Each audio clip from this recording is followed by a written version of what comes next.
जीवन में हम कई लोगों से मिलते हैं। आप भी ऐसे कई लोगों से मिले होंगे जिन्होंने स्वयं को असफल मान लिया, निराश हो चुके, जिन्होंने ये स्वीकार कर लिया है कि इस जीवन में उनसे कोई कार्य हो ही नहीं पाए, वो कुछ कर ही नहीं सकते, किसी कार्य के वो योग्य ही नहीं। किंतु ऐसा नहीं, इस संसार में ऐसा कुछ भी नहीं है जो योग्य नहीं है। कोई ऐसा अक्षर नहीं है जो किसी मंत्र का भाग ना, कोई ऐसी जड़ी बूटी नहीं है जो औषधि ना, कोई ऐसा विष नहीं है जो समय आने पर अमृत ना बन जाए। और इसी प्रकार कोई व्यक्ति अयोग्य नहीं होता, उसे अयोग्य बनाती है उसकी सोच। इसलिए स्वयं को जानो, जान जाओगे कि आप क्या, अपने अंतर मन को जगाएं। आप देखेंगे कि जिस संसार की नींव ही बनी है आशा से, उस संसार में निराशा, हताशा और हार जैसा कोई भाव अस्तित्व ही नहीं रखता। इतना सुंदर पुस्तक है, सुंदर आवरण है, सजाए हुए पृष्ठ,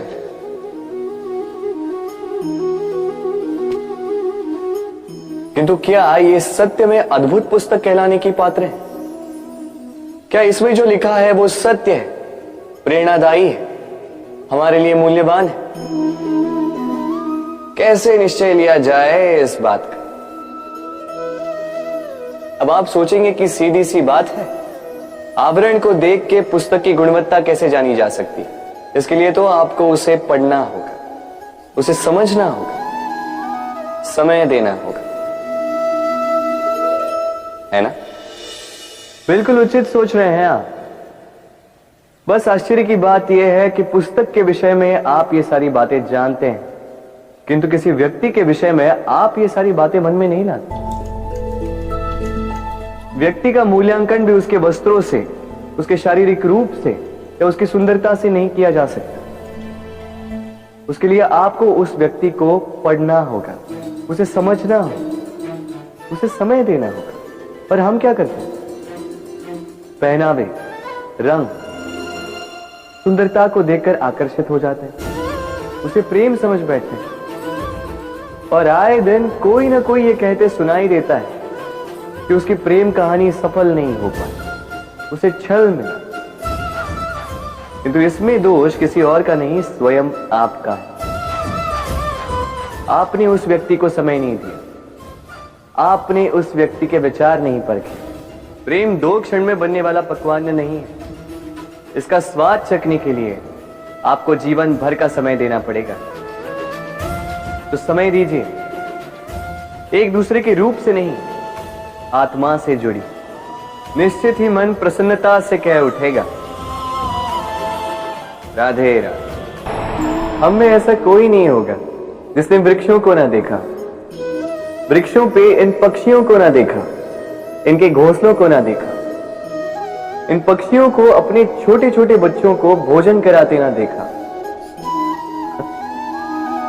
संसार का सबसे ममत्व वाला दृश्य होता है।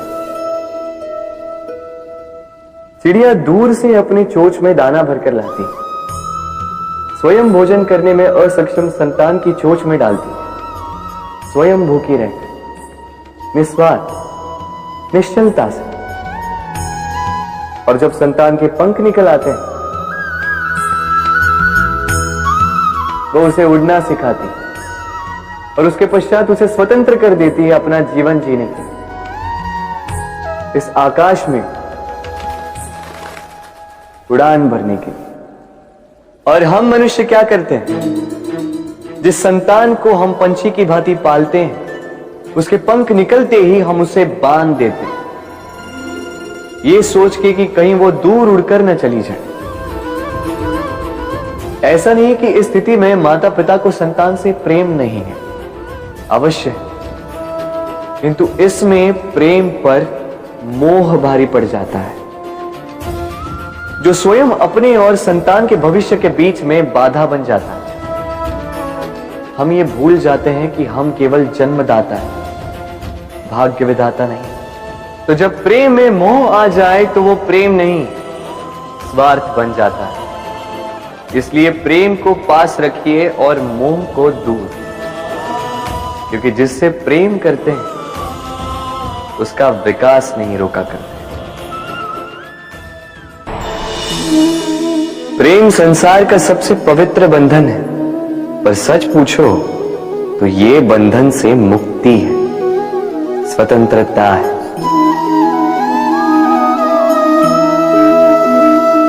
नहीं समझे?